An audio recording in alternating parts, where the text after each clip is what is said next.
Hey guys, it's Clara right here, Hey, it's Monty Russell. and you're watching Music City Studios Artist Spotlight.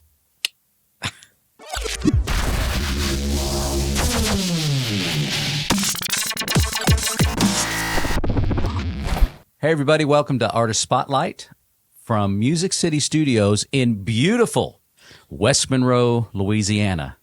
And today we have with us Monty Russell and Clara Ray. Hey, Scott. Hey, thanks for having us. Yeah, we're happy to have you all here. And so we're here today to talk about Clara. You have a new single that has just come out Yeah. called Distract Me, Baby, Yeah. which is really a great song. I Thank really you. like the groove, very soulful. And that is going to be on an upcoming debut album that you have Yes. coming out, which Yeah. we're all very excited to finally see. And Monty and James Cook, you guys produced, you and Yeah, James we did. produced that And Monty's album. actually a writer on the song as well. Yeah. So yeah. That's cool. That one. Yeah. But this is coming off of a whirlwind experience for you on American Idol. Yeah. That was a Which good time. we were all so proud of you. You represented your hometown, the whole state of Louisiana. You did very well. Thank I you. mean, my goodness. Thank you. Went all the way to Hollywood. I had a good old time in Hollywood. Yeah. So maybe we'll have you back sometime and you can talk about that experience a little bit more in depth with us on Sure. that. Yeah, But let's- today I want to talk about this this upcoming album and the release of the album. As you mentioned, Monty, you guys have written some of these songs together. We wrote the entire album The together. entire album. And we have a few co-writes that joined in on a couple different Yeah. songs and projects. Did I notice James, was it James Stroud? James LeBlanc. LeBlanc, that's right. Yeah, yeah. Yeah. James LeBlanc. Yeah, that's a good name to have, you know. Yeah, he was from Shreveport originally. Really? He's been in Muscle Shoals since the probably 2000 or so for a long Okay. time. Well, Yeah. that's cool. Yeah, he's a cool Written guy. a lot of hits. Yeah. Yeah. No kidding. Hopefully some future ones. Coming up on a debut album. maybe. Yeah. That's right.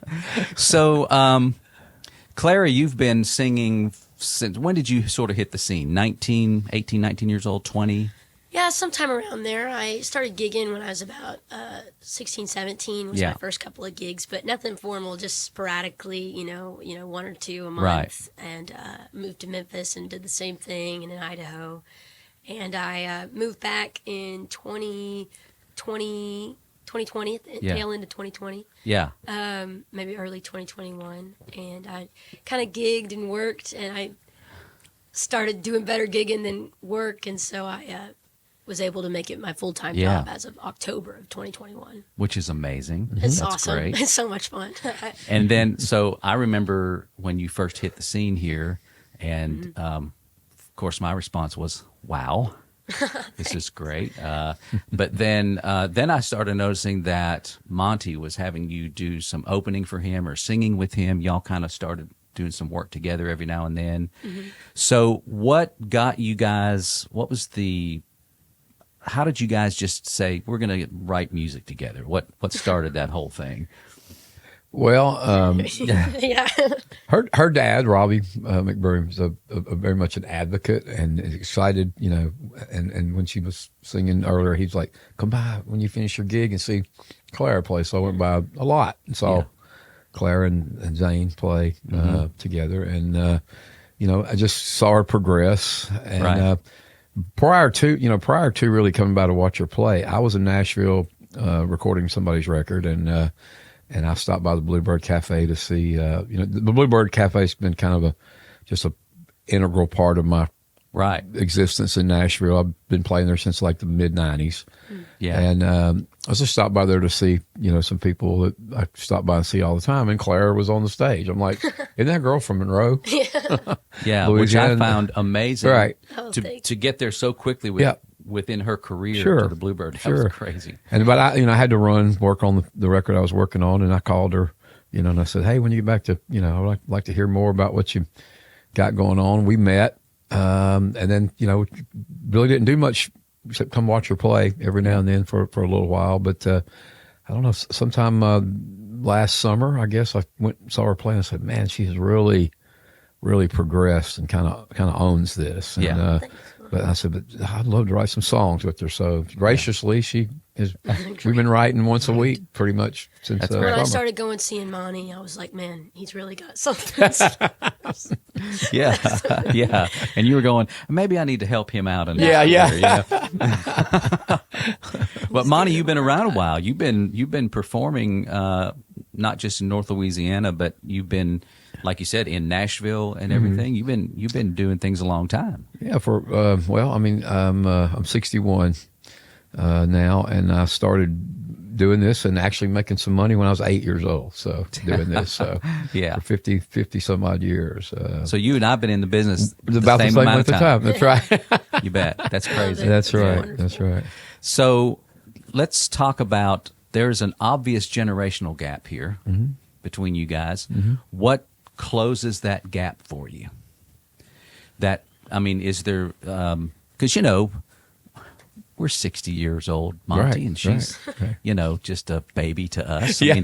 But there's different styles of music and different things. What closes that gap for you guys? Or was Yeah. there no gap for you at all? You just sort of just meshed together, Yeah. I'll answer something. No, go ahead. Yeah, go ahead. Yeah. I think at the end of the day, we're both people that love. I can start over if you want. Yeah. To. Yeah. That's all right. Sorry.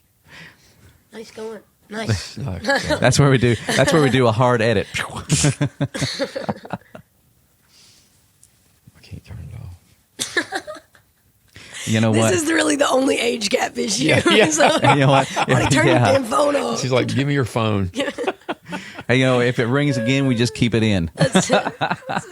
Well, and we'll just say this is how busy this guy and important he is. His phone rings all the time.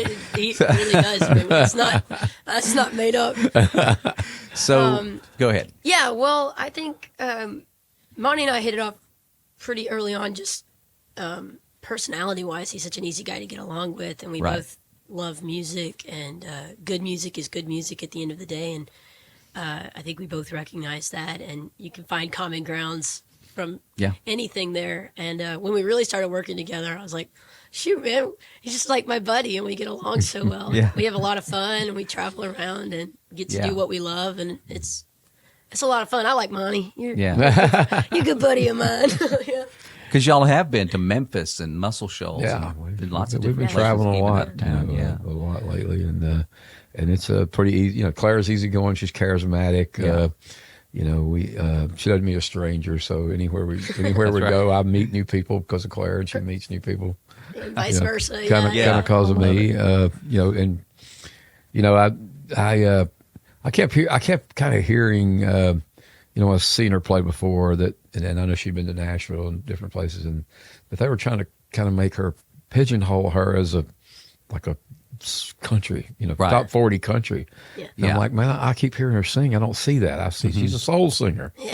She's Yeah. got this Louisiana bred For sure. soul like Yeah. everybody does around here, And so we started kind of listening to find some common ground in music, and Yeah. it's like, what do you like? I had no idea she was going to go on American Idol. We were just writing some songs, and Yeah. then she walked in one day and said, well, I got a golden ticket. Yeah. I'm like, what's a golden ticket? Willy Wonka, right? Yeah, exactly. That's what we're thinking. Pretty much, yeah. And but yeah, we just we like a lot of the same stuff. Yeah. And it's again, she's Yeah. charismatic, outgoing, doesn't meet a stranger. So For sure. Vice versa. Yeah. I've been fortunate through my grandson, Aiden Johnston and Braden Watts and all Yeah. those guys. So as far as generational gap, I work with all those guys, and I find it fun to work Yeah. with young people because they are so excited, and they're, it's like, want to go over to Muscle Shoals and record? Heck yeah! What time do we leave? That's Right, exactly. And guys my age are going like, well, what does it pay, and what's it? Yeah. Where are we going to be? Yeah. Give me the whole itinerary. Yeah. There's not one. There's not, we're just going. Yeah. Why not, right? And whatever happens. happens. Right. That's So- it. so- So That's it. let's talk about the writing process. Every songwriter has their way of doing things and writing songs. So what is the process? How you guys approach this? Is it, Clara, do you have these ideas that you come in with, or do you just come in like blank slate? And then after that, I mean, do you write for certain hours of the day and stop, or do you just when the mood hits you? I mean, how does that work as far as you guys getting together and the whole songwriting process? Yeah, I mean, Monty typically likes to start with the hook, I guess, when we're writing. For me personally, there's 100 ways to skin a cat, Yep. and I've tried every which one of them. And Yeah. I guess for me, it's whatever I feel in the moment. But Yeah. we both write every day. We write together. We write separately with other writers, and so I guess it just depends on if I'm in a co-write.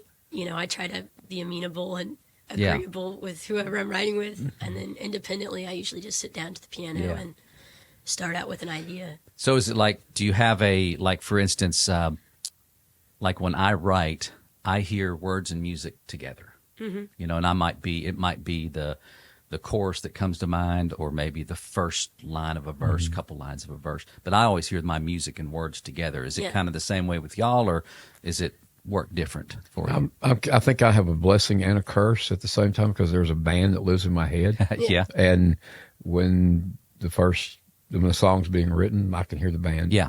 My co-writer may not can hear the band playing. Yeah. But I hear the band playing. I hear, and I think that's maybe the producer's brain. Right. Here's where a horn lick might go, or here's where, Yeah. where we really punch this walk down. So Right. Oftentimes people don't write that into their songs. You hear where the horns already. Yeah. You already hear where the horns are going to be. Yeah, where this Guitar licks and song's things. kind of going in my head. Also one of the any of the great songwriters that are better than me that I write with will always say, they call it different names. Like in Nashville, they say, "Do you have a musical hook for that?" Yeah. Over in Muscle Shoals, they'll say, "Do you have a doodad?" I'm like, "What's a doodad?" Yeah. Yeah. Then what they mean is, "Do you have an opening lick that?" Yeah. And so they stress, all the professional songwriters stress that the musical hook or the intro is just as important in grabbing somebody's attention Right. as The first 5 seconds is as the crucial. lyrics Yeah. or the hook is. And so I learned to hear those hooks, Yeah. and try to write a Because doodad. Yeah. right, because that you recognize that song immediately. Oh, yeah. Yeah. And it's great because I'll come into we've got a practice room in Monroe. We'll write in there sometimes, or in the snug. Enoch. Yeah. Or, but I'll come in with like a melody or a line or a whole song, and I'll kind of sing it and play it how I think it should be, and then Right. he'll sit there and write a lick over it, and it's like that's the hook. It's like that's the song right there. And I love one of the things I would write with Clara. Oftentimes she flies in and says, "Here's what's on my mind." Yeah.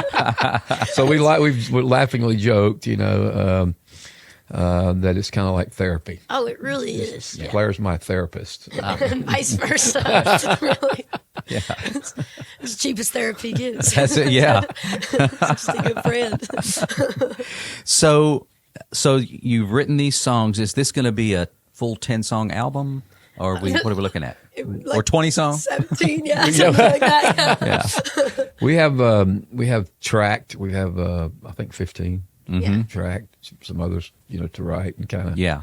And I think we kind of have been looking at it as like I like when I produce a record not to hear the same song 10 Right. times. Right. Like these may all fall into a soul genre or a R&B genre, but they're all different. All different. Very Right. uniquely and, their own thing. Yeah. So we've kind of been looking at some of that. What's some of it's kind of straight ahead R&B, like "Distract Me, Baby." Some of it's going to be kind of out there, a Yeah. little bit. Yeah. Yeah. It's Very different. but still in the R&B Right. vein, Yeah. but kind of indie rock and yeah, and yeah. R&B mixed together a little bit. Well, yeah, because when I was growing up and trying to be, a superstar, they were looking for this album had to have a theme, a Sure, solid sure. theme, and it had to be, you couldn't just go off into left field with a song. I think the music industry is very different today, especially for independent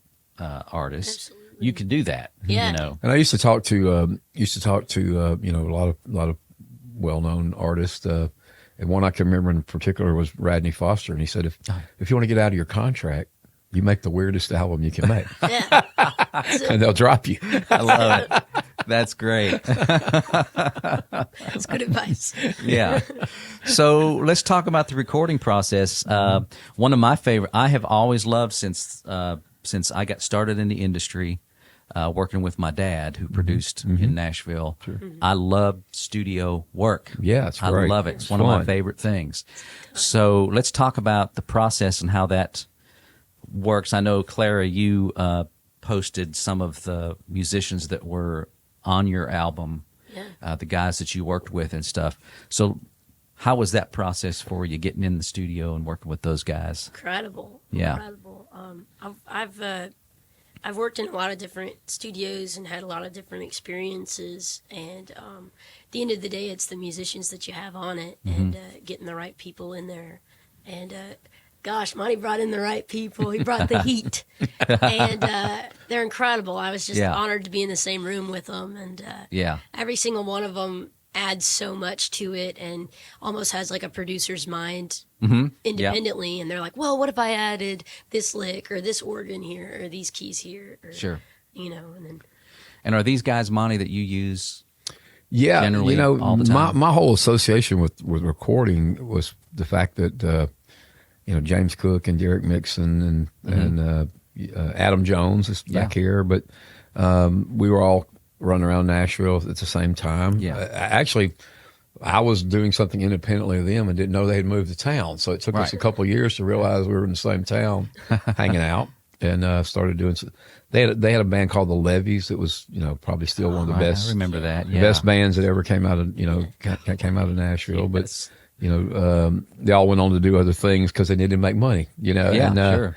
And but it kind of stems from that over the years. You know, James always had a space where he was living. You know, one of the first spaces was about the size of this room. Yeah. All crammed into the small basement room, and then he built a bigger house, and we, in the course of Music Row Studios, I've only done a couple projects, Right. over 30 years in actual, Music that- Row Studios, where the biz actually is. Yeah. You know, and back, especially back during the basement days, I would take somebody and they're like, "This is where we're going." I'm like, "It's not about what's Yeah. in there; it's who's in there." don't Right. judge the book by Yeah, its yeah. cover. Who's in there is Yeah. what's important. Right, It's exactly.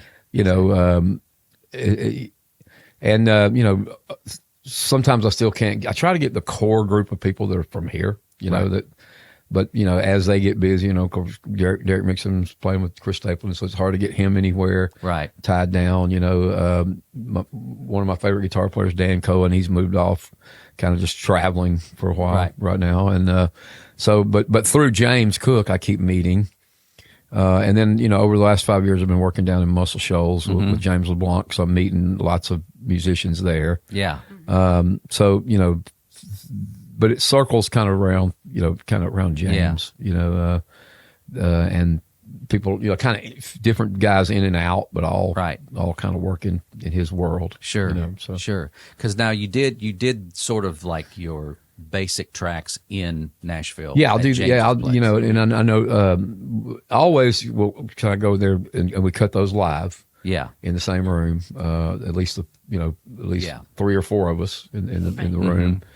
I've never been very successful with the process of drums, then adding things on the click. I like lose that I like gist. I like the raw, go in the room, organic. here very organic, and let's go in here and run through this a couple times. So. Yeah. And everybody's a musician, so you all hear each other at the same time, and that helps, because they're Yeah. like, oh, that was rubbing weird, and you don't have to Yeah. rewrite a lick or anything like that. You can just on the Sure. spot fix it. And a lot of times, I've come here a lot to do vocals, the background vocals, Right. or different studios that were convenient and close by. Sure. But never really the same process. And then around the country, I have a whole bunch of folks that, horn section over here in Austin, and Yeah, because you used the horn Singers. section in Austin. Yeah. Were your backup singers, were they in Nashville? they were in Nashville. This is the McCrary on this particular Yeah. track. The McCrary sisters, are kind of in Americana music. If you're gonna, if you're looking for and if you're gonna throw like, if you ever watch any of those TV shows, a tribute to Willie or a tribute to whoever, you'll always see them over in the corner. They are the go-to. Yeah. Regina McCrary, her They've been around a while. Yeah, her father was in the Fairfield Four, which was one of the greatest, a cappella black gospel groups ever. And she sang with Elvis, and she was on Serve Somebody behind Bob Dylan, and Bob Dylan asked her to marry him and all kinds of stuff, over the years. And she's just a super woman, they're just so talented, and and if you want a lesson, anytime I've used them, I might be the producer, but I'm getting a lesson. Exactly. Yeah. Also, I get a lesson from Regina on percussion. I don't know how when she plays percussion, she's not bruised and battered from. It's Her I tambourine. think. Do you find, Monty, when you produce? I mean, I know when I produce albums, songs for people. Sometimes it is good just to kind of get everybody together and then maybe just kind of sit back a little bit. Yeah, let them create. Together, I've been. I had some sessions of my own where a producer would come in and say to the guitar player, "Play this exactly." Yeah, and I always thought that stifled the creativity because in the case of the session we did this week at Muscle Shoals, we've got this guy Nicky V.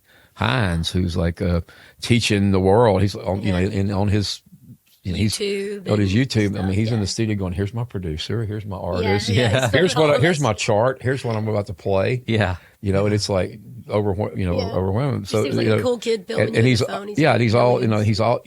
So my process, and as I always remember this story about Joe Walsh, and Life in the Fast Lane. And nobody planned that. Joe Walsh was doing as an exercise to warm up over in the corner. And somebody said, "Hey, what's that you're playing?" So musicians come in and they warm up, and then you hear, or as the demo's playing, you'll see their wheels turning. I'm going like, you're on to something right there. That's so right. Yeah. You don't want to stifle. Like she said, I'm fortunate in the group that I work in. Everybody also produces records. Yeah. And so they all have ideas. Sometimes they don't have a good idea, and you say, "No, let's go back to our original idea." It's terrible. But it's but more times than not, the idea is welcome. Which is why you, as the producer, are there to rein them in. Right. And when I first started producing, I'm not the best at reading charts. I couldn't write my way around a chart. Right. I can't write a chart. And musicians have that language. They start talking about doubling down and stop, put a stop on this or put, me, I just go like, that sounds great. That sounds a good idea. Yeah. Cool. Yeah. Let's do that. But if it doesn't, no, let's try something else. Yeah. That didn't turn out the way I thought. So.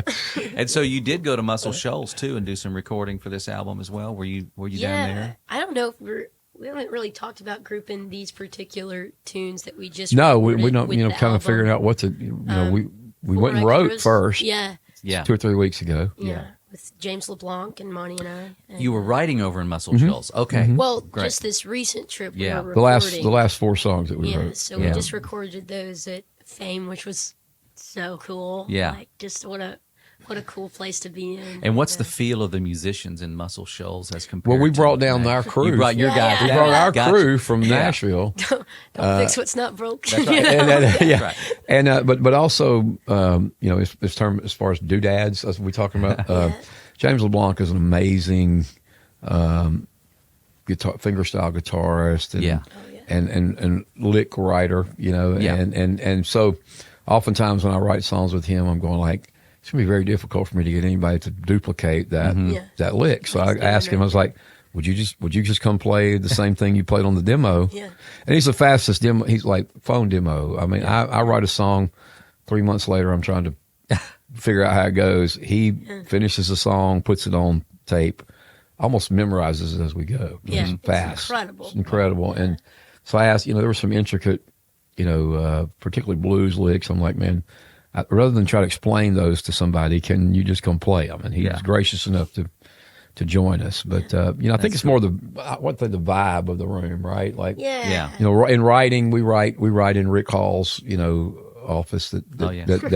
Yeah. you know, Yeah. How crazy is there's that? 100 Yeah. gold records on the wall, so it's very easy to be Just, inspired. You're going sitting like, on the floor, you hanging know, out. we Yeah. when we were writing there the other day, there was a letter from Rick Hall because they're doing tours all the time, and so people are coming through and they have memorabilia laid out. you Yeah. know. So on his desk is a record to, you know, a letter to Bobby Joe Gentry saying, Oh, wow. I think you're so talented. Please come to fame. Here's who we record. I mean, typed or handwritten letters. Yeah. You know, and I said, wow, it's a letter to, you know, Bobby Joe Gentry. And so James was like, we should write a murder mystery, like, Yeah. you know? Like a So we wound Ode up to writing Billy a- Joe kinda Yeah, esque. a murder, Flannery O'Connor-esque, Yes, you know, Southern Gothic, set in Monroe. It's Set like in Monroe. the Set in best Monroe. thing that I've like ever had the pleasure to be a part of. I'm so That's excited great. about that one. Yeah, that's a fun tune. Yeah. I love it. That's great. So, what's the release date for the album? What are we looking at? That is a great question. Right now, I think we're just trying to promote one song at a time before we group them all together. Just because at the end of the day, I'm not famous. And so putting songs out individually makes sure that each song is heard. Yeah, it's very different these days how you do the kind of thing. Yeah. Yeah. Because, like, you know, you can't put out 15 songs and then just expect people to listen through 15 of your songs when you're not Taylor Swift. And so We've taken kind of a slow, you know, not a terribly slow approach. We've done this pretty quickly. We started writing in the summer. We recorded the first session in December. Did a session maybe a month ago. Did another session 2 days ago. Yeah. So that's moving fast. But at the same time, as you well know, I made this record. What do I do with it now? Right. Yeah. Yeah. You know, what's the strategy anymore? So we got radio. You know, we got a radio consultant, good. publicist. You know, we made a video.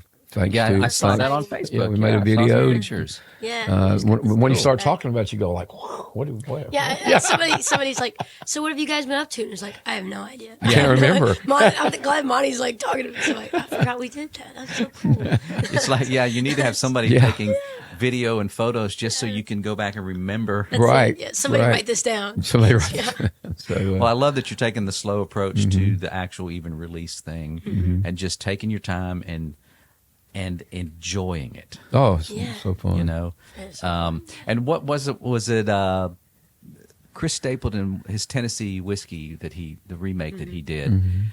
I think somebody told me at one time that that song actually became popular, like maybe a year or two after he actually released the album. Oh wow. Okay. You I didn't know, realize that.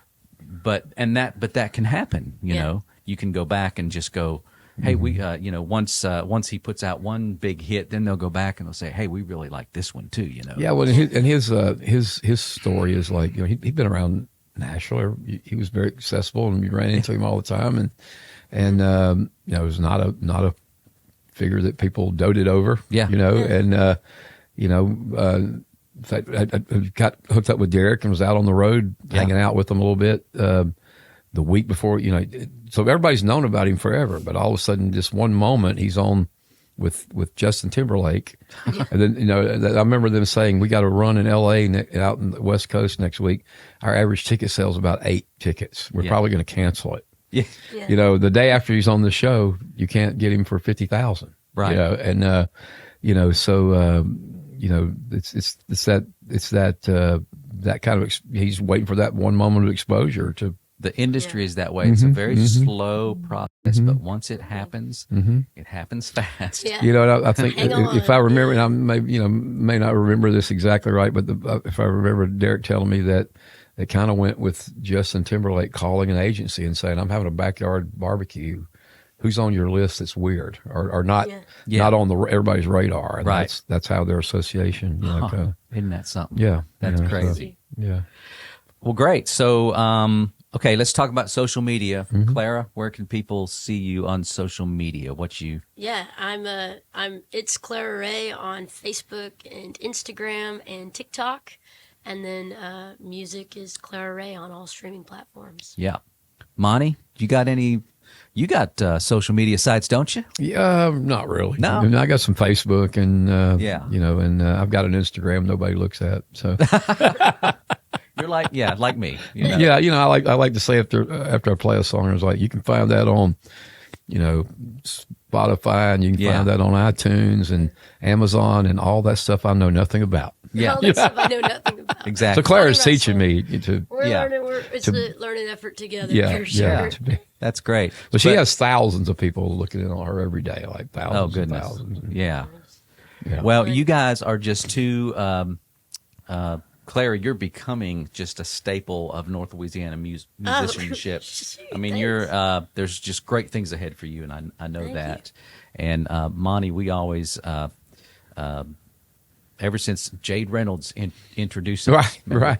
and but ever since then, I have learned that Monty is a staple of North Louisiana music, not just North Louisiana, but Thank you. He's a Thank Hall you, of thank you. Famer. he's a Hall of Famer. Yeah. That's right.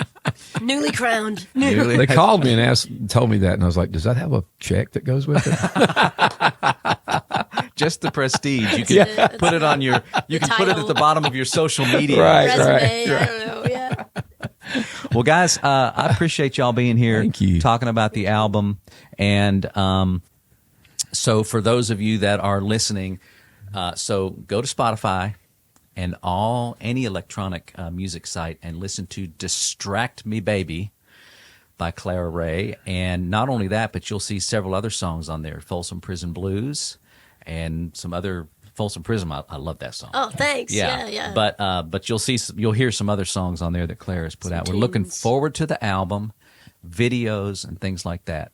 So I guess unless there's anything else you have to say to your fans out there, I'll give you the opportunity. I could Anything you name wanna mine say? name them in person. Like, That's not true. That's not true. I did forget. We just got a website going. It's ClaraRayMusic at .com. I think that's it. No, yeah, ClaraRayMusic.com. Great. And you can see all the upcoming tour dates on that. Great. So, Guys, thank you for being thank here. you. Thanks for having us. And again, we'll have y'all back for the next big thing that's happening. But for now, we just want to say again, thanks for being here. Everybody, look forward to the next artist spotlight. Who knows who it'll be? But we'll be right here at Music City Studios, and we'll see y'all next time. Thank you. thanks.